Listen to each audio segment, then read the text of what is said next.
shop tours. Yeah, perfect. And so, yeah, perfect, just perfect. So we're all here. And I know there's a bunch more coming because they said, well, we'll wait till the show's over at 10. We'll come so that we can actually get a shop tour. Who wants to watch you do a radio show? So I said, okay. Hey, your true friends, they're all here. My true friends are with you.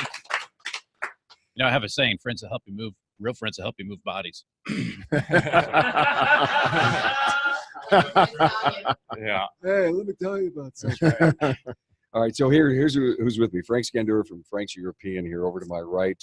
Our host with the most bagels, water. I mean, this is cool. And Vinnie Lucido, co-auto community from Conscious Car Care in Reno, Nevada. Say hi, Vinnie. Hi. And Andy Bizub from Midwest Performance Cars in Chicago. Hello. Good to have you here, guys. So we're gonna talk about shop tours. So you guys wouldn't be on if you weren't into the shop tour, the value of what shop tours mean in your business, and how many out in my audience is all shop tours, right? You get it, you know it. It's so valuable. Cool. Hey, I want to thank Jasper Engines and Transmissions for supporting the Town Hall Academy. Here's another reason to choose Jasper. It's their commitment to continuous improvement. Their investment in research and development, product updates, and remanufacturing processes means Jasper provides the perfect product. And welcome new sponsor, Repair Pal. You know, after 10 plus years in business, Repair Pal has become the nation's largest network of independent auto repair shops. Their certification program ensures that customers who go to Repair Pal certified shops will receive quality, trustworthy repairs. Welcome, Repair Pal, to the Town Hall Academy. So let's start. Vinnie, let me just lay it out on you. Sure. Pick a shop you went to, or pick something you learned. You came back. You sat down with your brother Anthony and says, "Hey, here's what I learned. We got to do something." Okay. So the most recent shop I've visited is one I visited prior, and they're in my neighborhood. In fact, my business coach, they're sitting in this room right here. Okay. So I visited this shop and learned something actually that we've already implemented. And I learned it was another issue with another shop owner.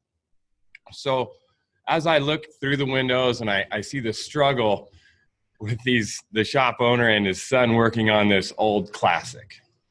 And it's an old Corvette, and she didn't want to run.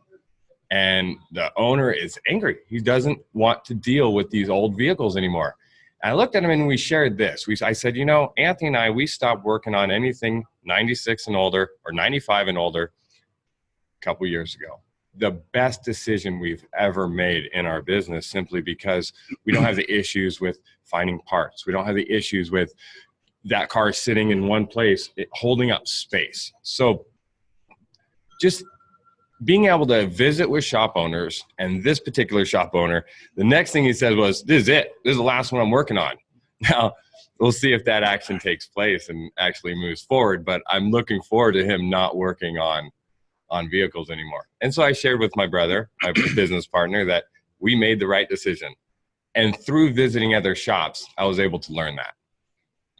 Not to work on classics? That we made the right decision not to to work on anything 95 and older, because I see other struggles in other shops, and he's not the only one, but I see it happen. And you were doing that. And we'd work on anything. We'd work on your RV's generator. We'd work on your RV. We'd work on your lawnmower, essentially, when we first opened. Now we work on 96 and newer. We limit our size to what we work on. Would you work on a Segway? No. See, there you go. Now, there's a reason that I asked that. Because of the Dr. Seuss single wheel. Yeah, I know exactly right. Yeah. They're talking about my one wheel. But yes, that was one of the biggest things I've learned from his particular shop. Thank you, Andy. When you go out to a shop, I mean, are you not only looking at maybe the facility, the showroom, are you talking about client experience at all? Yeah, absolutely. What's the culture of the shop? How do they interact with their clients? For me, shop tours are really about not reinventing the wheel. We don't all have to invent all these things on our own. We can learn so much from each other. And there's a lot of times when I just came back from Ventura, California, one of the shops in our 20 group. We went to go visit ABC Auto Care. And the things that he was able to learn from all of us in our 20 group, and we were able to learn from him. So, 4 years ago, I met Frank through Apex, because I came to Apex and I looked up what was one of the best shops that I could find around Vegas. I found Frank. I called him up. I said, hey, do you mind if I come by and just take a look at your shop, talk for a minute? He was very gracious. I hung out here for an hour and a half. He was great with his time. We've been friends ever since. We see each other on Facebook all the time, but that's what I want to do. When I go to a city, I want to tour a really good shop because I want to get that input from them. And then I might see something, a really easy fix that they just haven't thought of. And I'll just say, hey, how about this is the way we do it? What do you think of this? You were willing to share your secret sauce? Well, not all of it. I'm from Chicago too. So, but truth is I am willing. And in fact, and Deborah gets frustrated because it's like, don't you have things to do? Why are they still here? Why are you talking? What's going on? And it wasn't 2 weeks ago that another couple came in out of Florida. And it was the same thing. We're on vacation in Las Vegas, of all places. And like you did, Andy, hey, can I just come out and, check out, which is such an honor to me, right?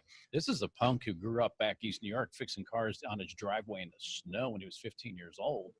And to have you guys look to me as, to glean from me, it's enormous. And I'm just getting goosebumps just thinking about it. I want to thank you all right now for that. But I love pouring myself out into other people, right? And whether it's the people who work for me or folks like you to come and visit, it doesn't do me any good, Carm, to hold on to the secret sauce, right? I struggled to get to where I'm at. I would do anything to prevent you from struggling and hope that you can speak into somebody else's life. I want the people around me to be better after they've met me than before.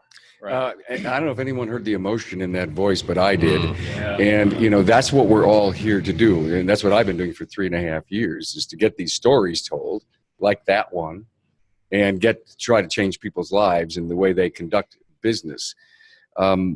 When people have left your tour, they've stopped in to see you, Frank, and they're walking down the driveway, walking out of your beautiful double doors. Do you stop and say, hey, what do you think they took away? Sometimes I do. And the last couple that was here, I even told Deborah, I said, this poor husband and wife team have been coached for over a year. And they're telling me, they're thinking of changing coaches and they're really struggling. And I said, Deb, I feel horrible because I think they got more sitting an hour with me than they've gotten in over a year of paying a coach who's supposed to be the professional and supposed to be changing their life. And so did I impact them and wonder that? I sure did. Yeah. And then how can I do better the next time somebody comes and visits? Do people, when you visit, do you look at facility? Do you take ideas away for traffic patterns and Frank's got a place that looks like, Macy's in here, or maybe not Macy's, but a really expensive steak, house. It's gorgeous. So is facility one of the key things that people look at? Sure. I mean, that was when we visited the shop in Ventura. That was a big thing, was basically going around and telling him how he could tune up his facility. We walk into these shops every day and we don't see sometimes the thing right in front of our nose that someone else walks in and they're like, why is that sitting over there? But we see it when we go to the other guy's shop and we go, why is that there? And he goes, how long's that been there? Exactly. Yeah. One of the terms I use for that, or my coach has deemed for me, and I use it, is it's your tornado. Yeah. And you're in it. You're in it. So you can't analyze it because you're stuck in the middle of it. So when I walk into Frank's here and you look around, I feel if I brought my $100,000 Mercedes here, I'd walk in and immediately feel comfortable about leaving my car here. Now, if I saw, tires in here with an engine stand or maybe even more automotive related paraphernalia, I might feel different. Like that shock poster, buy poster. 3, get 1. I don't have that in my shop yeah. either. Your magazines relate to people. I don't remember seeing any automotive shop magazine there. That's because somebody keeps stealing the BMW Car Club magazine. Okay. but that's the only one that's there. Yeah. That's probably one of your texts.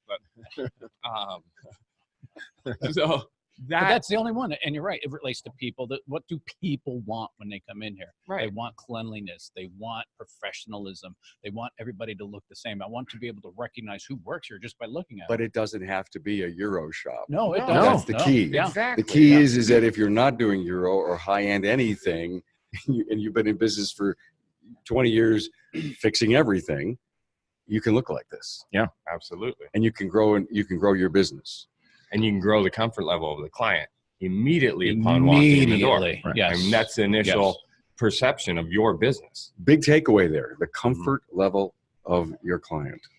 And think Love about that. this. So your clients are coming in and maybe there is something that's off about your presentation, your shop, your physical layout. Do you think they're going to speak up and tell you? But a bunch of shop owners who walk in, They'll tell that's you. the first thing they're going to tell you. Yeah. They want to find something. Absolutely. I'm going to tell you what you're doing wrong. Right. Exactly. We're looking for the places to improve. I call it R&D, rip off Sure. and duplicate. Yeah. Okay, because this isn't original. Having a nice showroom isn't original. I ripped this concept off of going over to the dealer and go, oh, that's nice. Oh, that's nice. Oh, that's nice. Let me have a nice coffee bar. Let me have a nice counter. Let me make sure there's not junk all over the place. Having our mission statement on the wall is one of the things we talk about in our 20 group. All right, I took it a step further because on the other side, and they're both inset into the wall, and it says, my start in the car business. And I would always tell people how I started in the car business. One day a guy says, how come you don't have that on the wall? I don't know. Now it's on the wall, right? And people read that, and it makes a connection between me and them. So Connection. Yeah. I wish we could show that. Maybe we will. Maybe in one we of the, will. in one of the camera shots. Actually, I think over Andy, if you could move your head just a little it is. bit. Yeah. Yeah, you can see that there is a vision next to the statement on TV. the left of the TV and Frank's start on the right. And they're pretty sharp because they're inlaid in the wall and they're behind glass, it looks like. No, just No, it's part of, okay. but it was part of the process when we, how do I do this? I could have just hung a thing on the wall, but I wanted it to be nice. So here's the question. How do you start? I've never gone on a shop tour. We've got people going to listen to this and saying, I love this, I'm motivated by it, but how do I start? What I heard you say earlier, Vinnie, is I started local. Okay, and that's really cool. But then how do you start reaching out and then as part of that question, how many a year should someone be part of? Start You local. could put a number on it, but start local. Okay. Start with one. Okay. And start with one a month. That's pretty doable. I think everybody can reach one shop per month. Here's the thing. You don't have to visit a shop always through the facility itself. I visited a shop as we drove here just through their website. So the best way to do that, to get back to your question, is to call, speak with the shop owner, find out when they're available. Maybe it's a shop owner you don't even want to visit their shop just because the attitude you got from the initial conversation. Maybe that's why you want to visit their shop. But just to come back to visiting through the internet, here in Las Vegas, I saw a shop name, not gonna mention it, but the name inspired some detail, some research. Like, why do they call it that? And I'm looking through their website, and they said one of the most awkward things I've ever seen on a website, ever.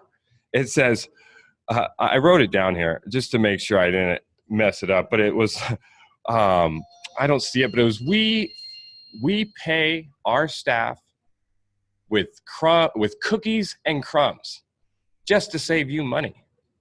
Now think about that. Wow. Think about that.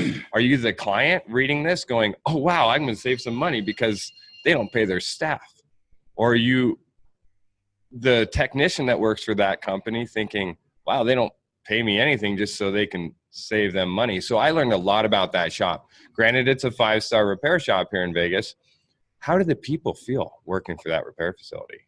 That's the question. So I had a lot of insight of their culture simply through reading one sentence on their So I'm going to website. travel to a new city. I'm going on vacation. I'm going to say to the wife and the family, oh, by the way, I'm going to make a stop over here.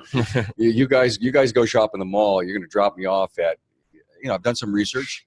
I reached out through Facebook or I looked online, found a great website, and maybe I can learn from this shop. Pick up the phone, make the call, make a connection to their contact us page, and discipline yourself and plan when you travel, stop in to see a shop that not only you learn something from, and maybe you can share, but the network starts to build. Sure. Absolutely.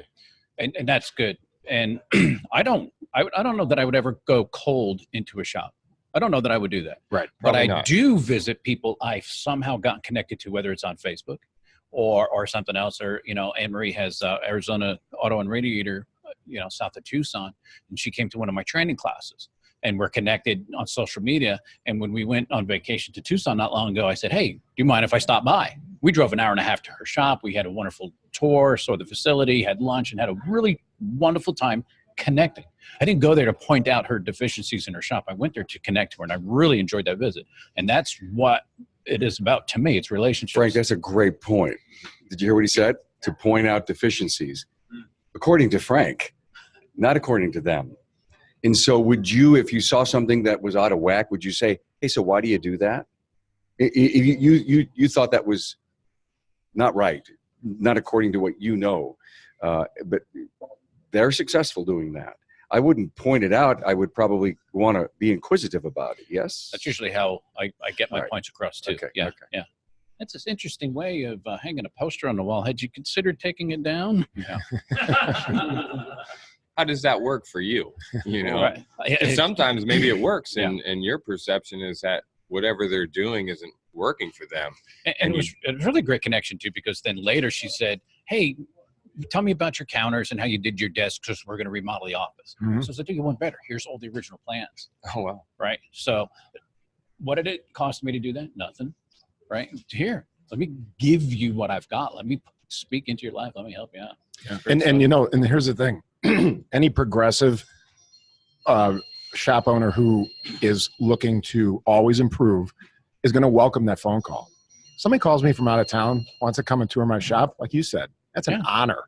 I will be blown away when that happens, right?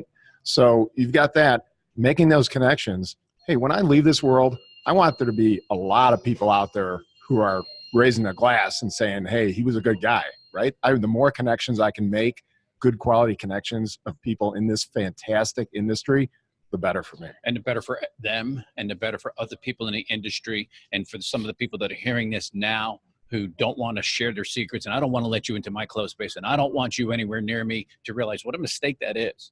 Absolutely. Bring in an outsider, bring in those fresh eyes, and get those ideas and do it better. Sure. And it raises the industry as a whole. As a whole, you know what? Because we've got a bad enough reputation as it is. Sure. And We if really you can do. make one shop better, and Yeah. they make one shop better, before you know it, the best shops will be what survive. Yeah. And we're heading that direction, I think, with I the agree. technology changing, with cars becoming highly, highly more complicated, Mhm. and the access to information is going to start to weed out the riffraff. Mhm. Yeah. Right? Because if you're Shade not tree prepared, mechanics. right? So I was talking to a fellow just a few minutes ago. If you don't have a factory scanner, you don't subscribe to the factory information, you're not going to fix this car. Mhm. You're not going to program the module. You don't stand a chance. Yep. And being here at Industry Week even put more credence to to what you said, because there's so much technology going on. I heard a quote this week twice from two different people about what Marion Barry, is she chairman of GM, I believe. GM. Yeah. GM, and she said there will be more technology. 2 years ago, she said there'll be more technology in the next 5 years Yep. than there was in the last 50. 40, yeah. And they heard that 2 years ago. Mhm. And everybody's shaking their head because you guys are deep in it. We're in it. You're deep in it. I mean, So Chris cool. Chesney said that yesterday. Yep. He said that yesterday on Yeah. your panel. Oh my God, here comes the Canadian The contingent. Canadians are The here. Canadians are here. All right. Okay. Sorry, folks. So let's Let me get right back to you. Gonna get right back to you. Jasper has over 2,000 associates, 3 manufacturing facilities, 2 distribution centers, and 45 branch offices across the country, and they're all working to produce, transport, and deliver the perfect product. And that's what they do best: keep customers happy, so you can. And hey, you want to become a Repair PL certified?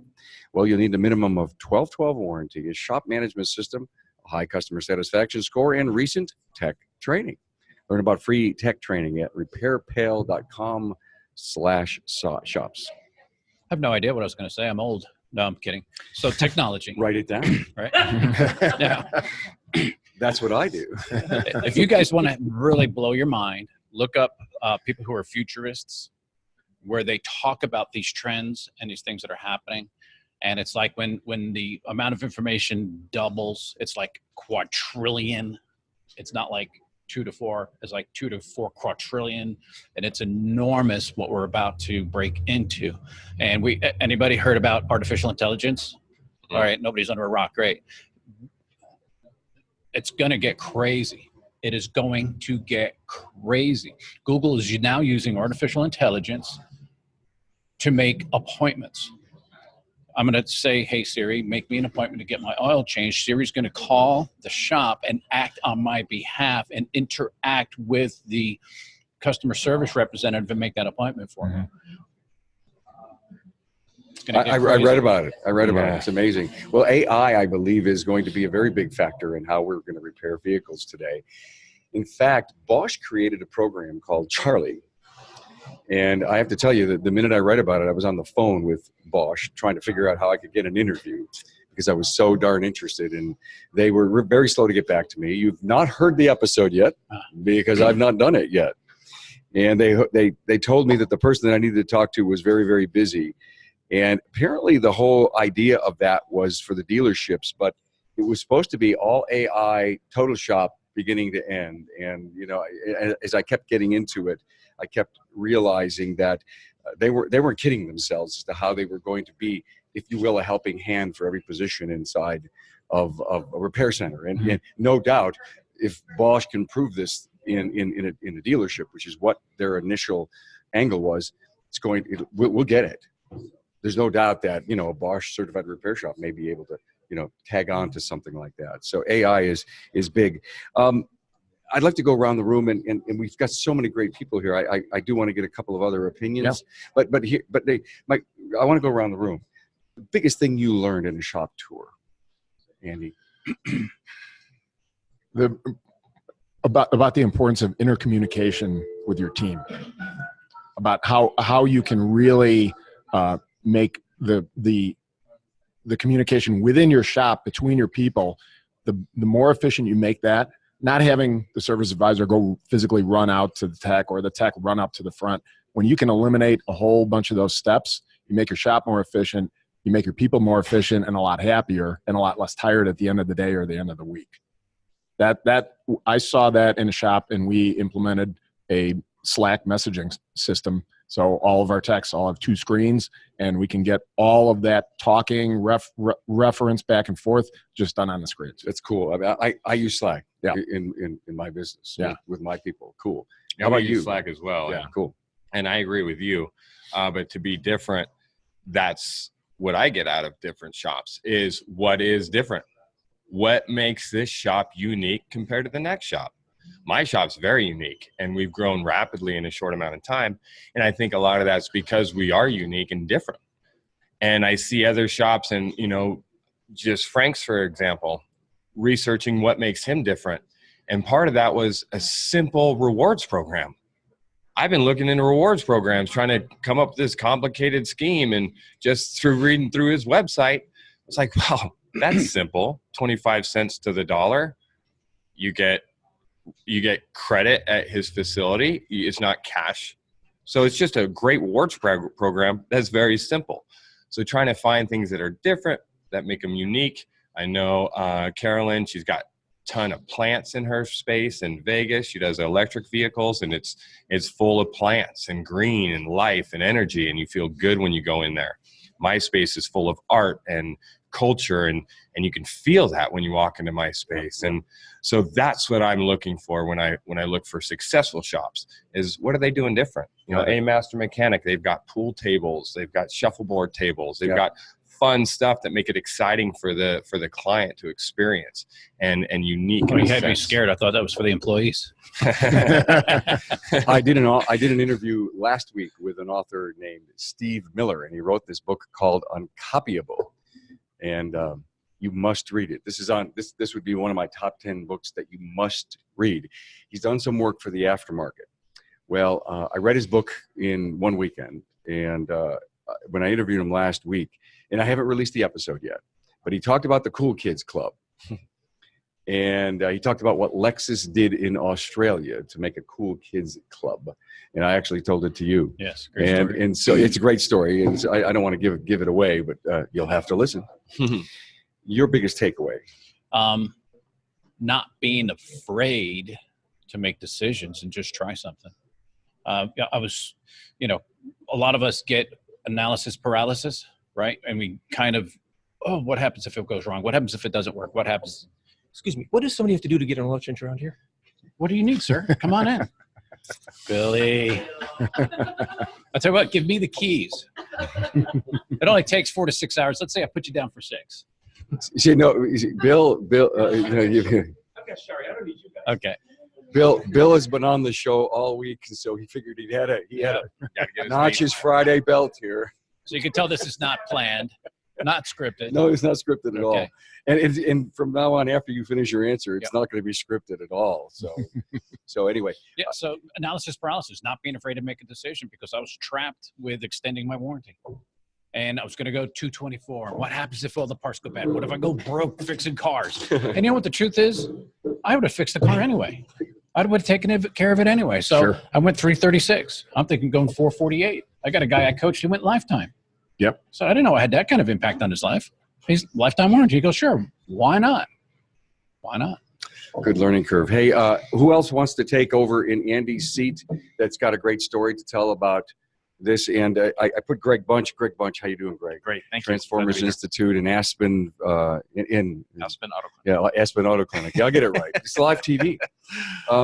Greg, he passed me a note, and so I want to do something really crazy and say, has anyone went any place internationally and said, I've got to figure out what this automotive service stuff is in Ireland, Italy, Switzerland? And I obviously know that Craig could come on here and take up the rest of the entire show and tell us about his Scandinavian stuff. And frankly, he did a great rant about that, about the European things. But Greg, so you dropped in on a guy in Ireland. Yeah, it was a blast. So it was the last day of our trip. We were heading back into Dublin, and so the little town that we were staying in, I don't know, it was mid-sized town.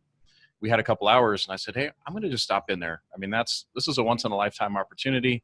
So we drop in, and he was the biggest shop in town, which to us would be like, wow, really? Yeah. And the Irish people are just great. I mean, they're super friendly, way open, and he would just, I came in, introduced myself, said, hey, I'm American. I have 6 shops. And he just was like, he thought, Eddie Van Halen walked in the door. And I was like, I was honored to meet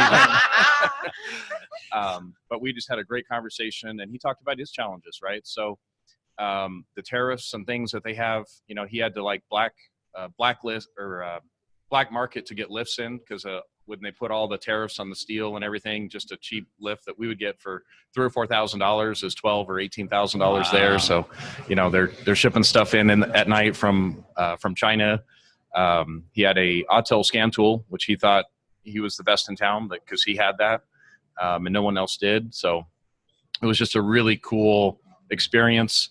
They had a lot of the forklift kind of lifts, so they didn't have like Frank's shop or my shop, just a bunch of 2-post lifts bolted in. They had to move things around the shop.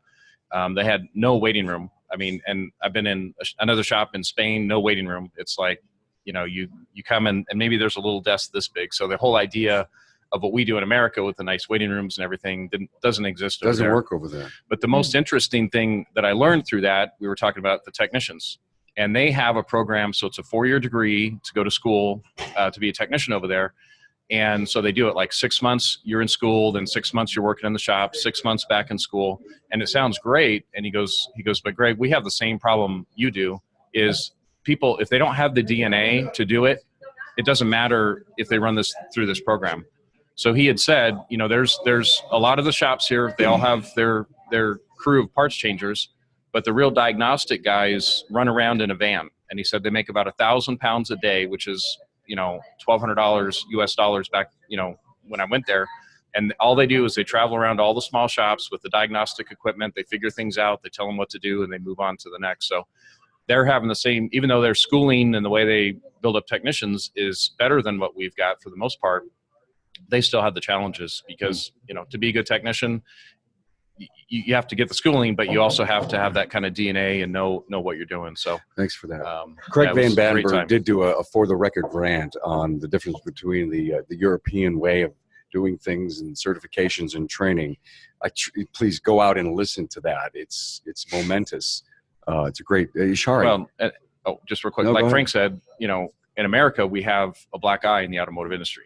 And in Europe, there's definitely a higher level. People have a much higher respect for technicians in the automotive industry over there than they do here. Yeah. That's what you're doing. That's what the show does. We're all here together to tell the story. Tide raises all ships. Tell the story to improve. So anyone who's listening who maybe just bumped into this podcast or this video, please, we're not doing this because we want fame and fortune. We're doing it because we really want to raise the image of our industry. Absolutely. But it's not going to be, it's hard work. We all said, look in the mirror. The problem is there. Yeah. What if 40 to 50% of the shops in America look like Frank's here? What would that, and treated customers the way he does? Other people that she works with, that I work with, what would happen in 3 years if that's what the aftermarket automotive industry looked like? We might earn what we're worth. That's right. Yes. Imagine that. Yay. Whoa. May I? Oh, hello. Hi, Shari.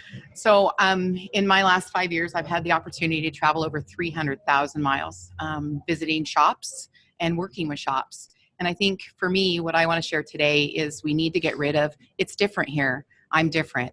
The shop is different. Yes. This is a big statement I hear a lot. Oh, you don't understand. You don't understand. It's different. And I want to remind us that 75% of our independent automotive shop owners are previous technicians. Right. So the way that brain works, because I like being in the brain with everybody, is I know what the problem is. Just ask me. I'm going to get it right. And if it's wrong, it's the part's fault. Just kidding. Right? But when you put that into an owner's perspective, that brain set doesn't work. It's got to be more vulnerable. You've got to listen. You've got to allow people to come in and change what's your passion. And so I encourage everyone to think about being more vulnerable and understanding that our industry's changed, the marketplace has changed.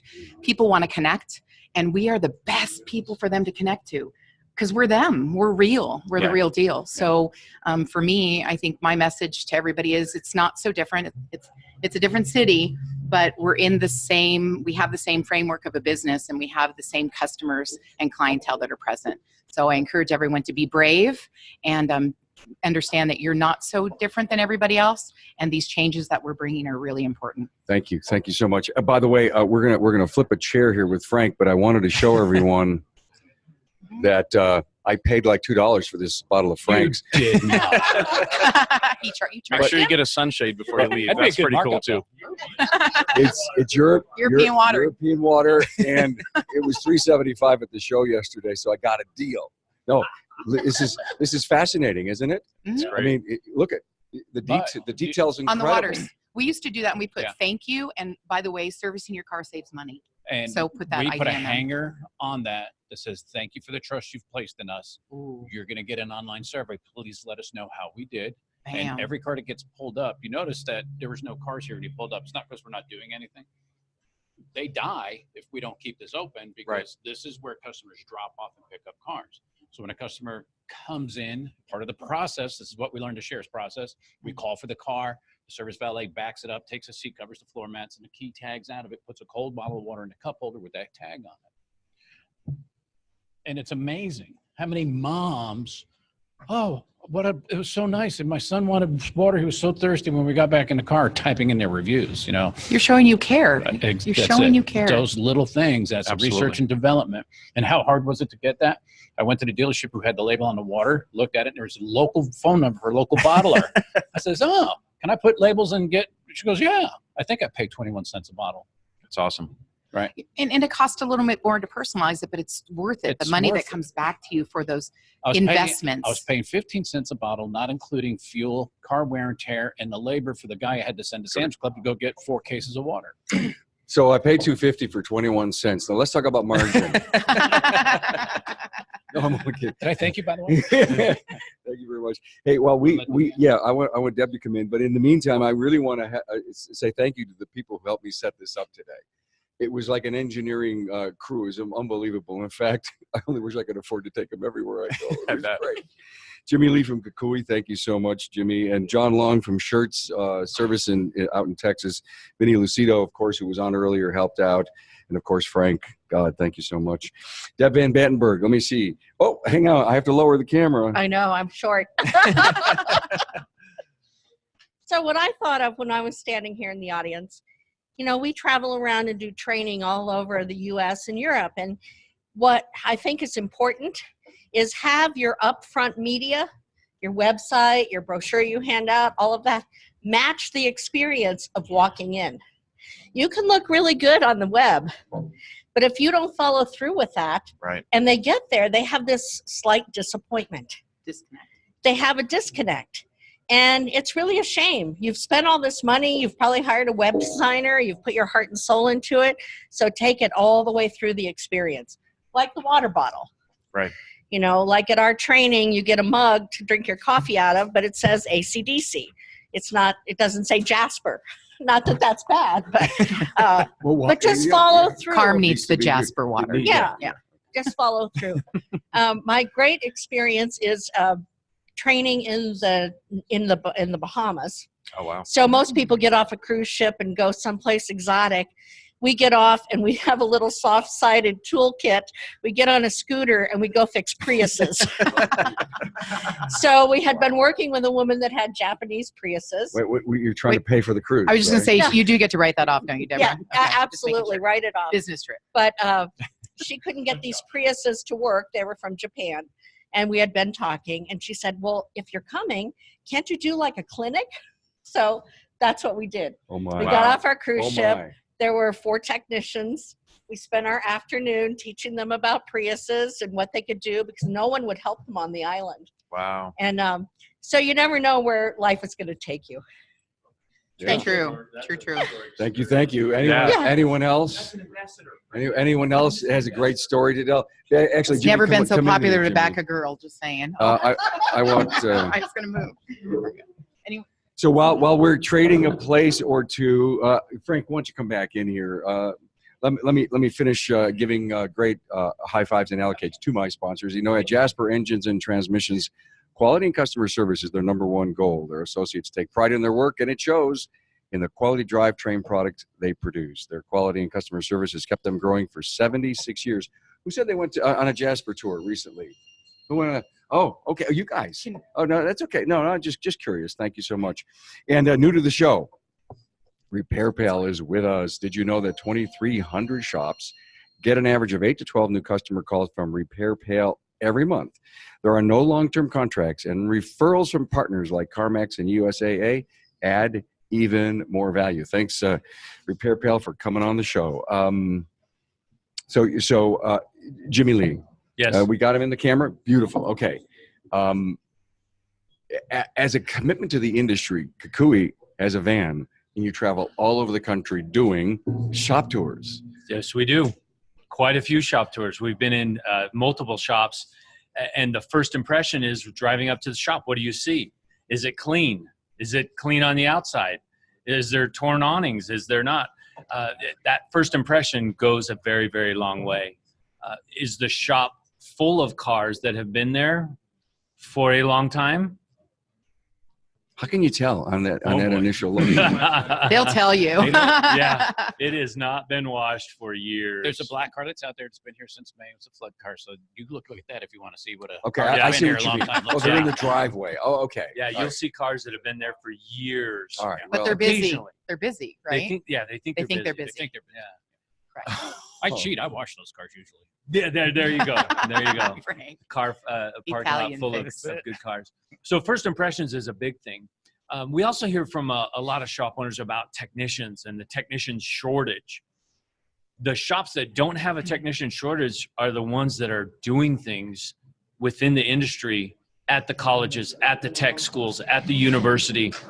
They're mentoring the high school students. They're mentoring the programs. They're actively making things happen. They don't have a tech shortage. They're on top of their game. And you have to be. You have to be involved in your community. You have to be known. Well, and they're also offering benefits. You know, they're Yes. giving them insurance. They're paying that for their technicians. They're charging enough up front and explaining to the customer what our value is and taking the time so they can get paid what they're worth. And then we can pay our technicians what they're worth because our technicians have to know more and more and more every year, and they deserve to be paid their value. Absolutely. Yeah. So you're doing a tour. You're observing a lot. You're in the industry. You could tell there's a lot you can tell from a shop when when you just go in and do a tour. I mean, everyone here, doesn't matter how long, you know what's going on there, okay? Do you ever provide any, hey, I saw this down the road at Bob's place. Do you ever share? All the time. Okay, cool. Absolutely. Shops where you walk in and you see towers of tires. Don't you think it's time to get rid of those? Yeah. And are people share receptive to That's yeah, what I was going to ask. they are. They absolutely are, because they don't get out of their space. They don't visit other shops. So they want to know, what have you seen? What do you see in other shops that are doing? Sharing with some shops that have Zamboni for cleaning up the shop. Got it. That's a great thing. That keeps the floor nice and clean. Some shops that have white tile in their shops, in the shop area, and they keep that white tile clean. It takes a lot to keep tile clean. White tile. It's a White tile nightmare. here, yeah. Well, nightmare and in I just want to the tell front you, area. coming to Frank's shop, meeting your wife, Deborah, amazing. And I applaud you that you left for about a year and did some other things. I left my shop as well for a while. And I'm still not back because my husband takes care of all the business end, and he's the tech. He's the tech that's hard to turn into a business guy. Jeff, thanks for being here. He has done an amazing job doing that and taking over on that. But in turn, your wife told me, she said, now I know this isn't just Frank's playground. I've got this too. And so thank you for empowering women in auto care by empowering your wife. I I appreciate wish I that. could get more women involved. Yes. I really do. You know what? We're fun. I've had female technicians, and I was so heartbroken. You know, one of them was recruited based on lies and promises that never came true, and then too embarrassed to, take my calls when I tried to get her back. I have no problem with women in this industry. We need more of it. One of the best service advisors I ever had, and I hope nobody can hear me, was a gal with zero automotive experience. Outsold the guys all 2 to 1. No time. barriers in her 2 to 1. mind. No, absolutely She knows not. she can do it. And her questions were like, what's a guide arm bushing? Here's a picture. Here's what it does. Here's what happens when it's no good. Okay, bam, done. And she didn't care that, the mechanics of it. Unfortunately, she suffered from anxiety. So this is not a good job if you suffer from anxiety, because there's a lot of pressure. But I welcome more women in this industry. If there's any gals out there who are thinking of it and you like working with your hands and your hand and you like people, go. I can't tell you how many great servers we've run into. And my wife and I will tell them, you would make a great service advisor. And it's usually during the day, and it's no holidays and no weekends, and the pay's pretty decent. You should consider it. And they go, yeah, because you've got that gift of taking care of this. Mhm. Yeah. Grocery Taking store care of. clerks, another good avenue of finding a good service advisor. Yeah, I've seen that happen as well. Good stories. Let me tag on the woman thing. By the way, when we walked Yay. in here today with my suitcases of the studio and all of us, Deborah was here, and what a sweetheart. Thank you, because I know this is Deborah's house and we invaded it. So yesterday I moderated a panel. It was called The Road to Great Technicians, and it was really a wonderful event. And I kind of opened it up in the beginning of the show to talk about it, but the minute you mentioned woman, it came to me. And at the end of the show, I made the mention that I would have to say that 55% of the audience was woman. Yeah. I was so awed by that as I kept looking around the room. In every row, there were at least 2 or 3 women in the audience. Well, we are 49% of the 49.8% of the workforce, Well, then, but we're only 12% of the automotive industry. So there's more room There's a for lot. Yeah. more positions for women here. But we Absolutely. broke them odds yesterday. Yes, there were you did. so many people, so many women there. I mean, it was There were. a great event, and I think we did a lot of things. Well, is there anyone else here who'd love to just come on and share? Vic, come on in. And then, because we've got about 5 minutes to wrap it up. And anyone else want to come in? Okay, Bill. Bill, you had your cameo. Listen. man. No, by the way, let me just say this. You're gonna have to start. You're gonna have to start paying me. You're gonna have to start paying me. So just a quick observation. Went to SEMA yesterday, and I'm Okay. walking around, and there's like a gazillion square feet dedicated to a bunch of people that take what the factory built and make Change it better. Right. Yep. How is it that we in the aftermarket think that our ceiling is the dealership world? Somebody explain that to me, right? Why is this going on like this, right? Great statement. The other thing about these shop tours is anybody who asks themselves, why is it that somebody comes how come everybody that walks in here asks me how much something costs? When you walk into a place like this, you've already answered that for them. You've already answered that how much with the why much. They walk in, there's no need to ask how much when a customer's already figured out why much. And by the way, that why much, that why much is a beginning point. Is the point at which those relationships can start. People don't buy parts and pieces. They don't buy brake pads and rotors. They buy trust. And that why much isn't just for us to speak to our customers with. It's with our brothers and sisters in this industry. There's 80-90% of this industry is in crisis. And if we just understand, like years ago when Carmen and I had met, that Chinese word, crisis, is also the same word for opportunity. We don't see it that way in the American language. We only see it as separate things. That is a duality that we would be wise to keep preaching to the rest of the industry. Thank you. Always wise words. Thank you so much. Vic Tarasik from RLO. Well, thanks for having me. First thing I want to say, great job on this place. Thank you. This is a qualifier, and that goes about what you said. Why much? When people walk through your door, they don't ask price. Yeah. But when we did shop tours, when I was a shop owner, did shop tours, one of the things I did was listen. Listen to how they answer the phone. Yes. Listen to what the technicians are saying. You can really find out about the culture of the shop owner. You ask the one technician, if I gave you the keys to the shop, what would you change today? And then we share that with the owner. And he might get some feedback that he's unwilling to ask himself. That's insight you're blind to. What happened? Here's another layer of that. I've been to 20 group meetings at shops where the employees pour their heart out to a stranger, and the shop owner's going, "I've been asking him this for 5 years." Right. So there's that level of I'm afraid to say something. And I actually had one of my guys say, "Listen, I don't want to get in trouble. I'm afraid of getting fired." I said, "Whoa, where'd that come from? You are one of my best guys. You have nothing to be afraid of unless you steal or break the law or lose your integrity." Okay, so the value of that story is called the briefcase syndrome. I created that, by the way. You say I haven't heard of that one yet. I know. This is the Carmeism here. There's a Carmeism. There's a trademark right attached to that. Yeah, and so years ago, I was always struggling with my team to say, I come back from a seminar, we're going to get ready to make a change. You assemble the team, and you'd want to get everything out from them. And I finally said to a friend of mine, I says, "Hey, put your briefcase in your hand, get in your car, come in, here's the agenda, do it with my people." And I sat and I learned all kinds of things because it wasn't me. And every once in a while, to your point, as much as you think they want to tell you everything, it depends on how often you do reviews and how real close you are to your people. Invite a shop tour and learn about your own place. Yes, exactly. Very true. Because the role should be, when you visit shops, is to not just talk to the owner and or the wife, but the entire team. Go into the bays and say, "Hey, what's your biggest struggle? What's going on?" And just let them open up. Yeah.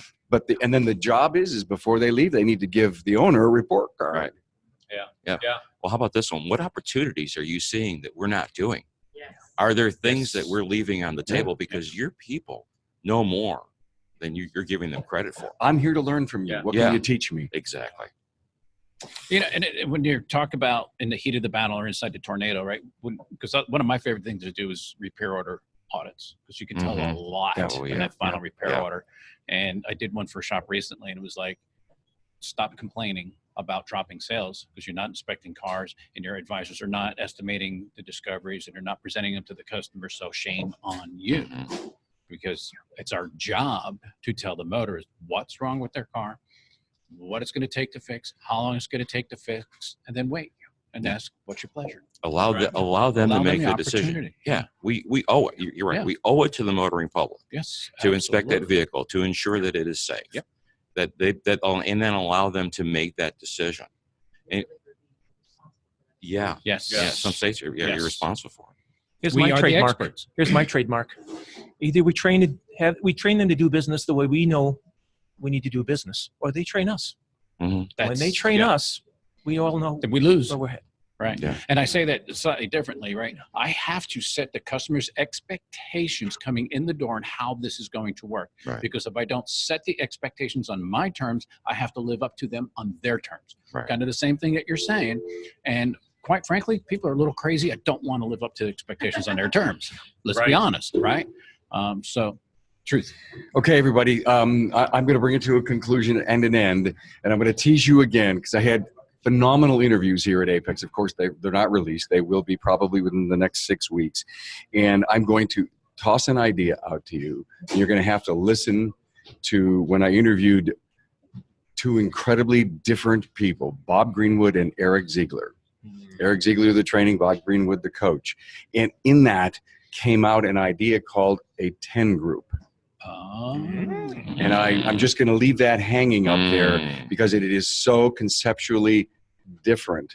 And Frank's right. and Exactly. He wants to remember this one. okay, so thank you for everyone who made this possible. And frankly, our 92nd week of doing Town Hall Academies, and they continue to get better. I don't know how better they can get, but everyone who comes on and shares in the entire industry just makes it. So thank you. We're done.